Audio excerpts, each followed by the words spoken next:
What's up, guys? Welcome back to the Sorensen Farms YouTube channel. Today we're going to be installing some auto steer components. So that green beast right there, that is our John Deere 9520T. It's a 2006 model, and we picked it up last summer, midsummer anyway, and we found it on auction and it went for a good price, so we decided to pick it up. It's got about 5,000 hours on it, which is really not all that bad. A guy pulled a planter with it, and it never really seen much hard work. So it is going to be our main tillage tractor, and we are very happy to have it. We used it last fall, and we're very pleased with it. We pulled our ripper with it, and we also pulled a 30-foot vertical tillage unit. We have a Great Plains model, and it pulled it wonderful, and now we want to get some auto steer in it. We used the Trimble auto steer that we had in the planter, and that was the RTK, so it's the really fancy stuff that you need for the planter, which works really good in the planter. We really love our Trimble auto steer, and we figured in this we didn't need that. So we got the same screen and everything, but it is the WAS signal, so it's just powers out the satellites, and it's the free version instead of having to pay for the satellite subscription. So we're going to get that installed. We're going to switch over to a time-lapse and get going. So we're up in the tractor cab here, and before we go to the time-lapse, I was just going to show you guys what the screen was. So this is the screen here. This is the CFX 750 model, and this will allow us to control all the auto steer functions in here, set our AB lines, set our fields, so we can get going, and right we get to the field, we press field and go. It's a really handy tool on a farm, and as much as you really don't need it in a tillage tractor, it's just nice. So we just got done getting all this installed.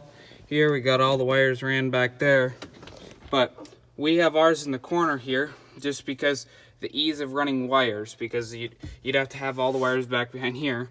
We could have it right here, but we like it better in this corner. One downfall is when you're looking back at your implement, right there, the light tends to shine at your face. There's good and bad for both, but it's easier to see also to make sure that everything's all right when you're looking back at your implement. So this controls everything we need for the auto steer, and this is a Green Star ready tractor, so we don't have to have the collar around the wheel to turn the wheel. It is all done in the computer, and all that stuff is right here and right there.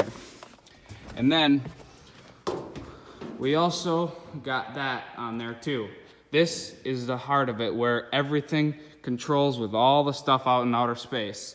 That is what reads this. It runs through this cord in the tractor and then back to the screen, and all the computer does the rest of the work.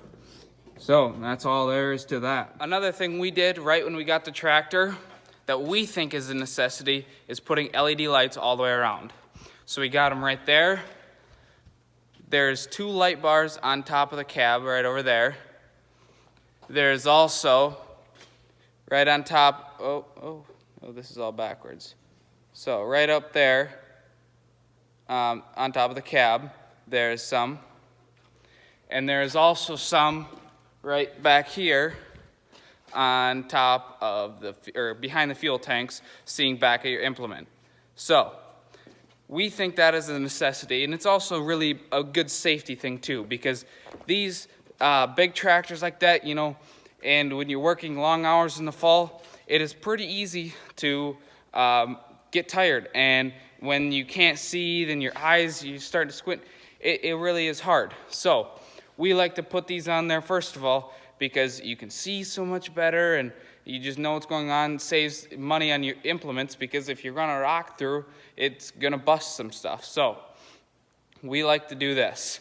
And the other thing is on these 9000 series tractors in this model this year, they went away from lights on top of the cab, and simply because the factor when you walk up the stairs, you would go right into the light. So you'd walk up the stairs and you would get blinded right with the light, because the light is supposed to be right here in the cab, and you would walk up there and it'd go right in your face, and that would get truly annoying. So they went away from that, but that also means you don't have any visibility out the front of the tractor. So we went off of Larson lights, and they make all plug-and-play lights for any tractor, well, most tractors I should say, but go ahead and check them out at Larson Lights, and I mean, you guys should be thoroughly impressed with them if you go and check those out.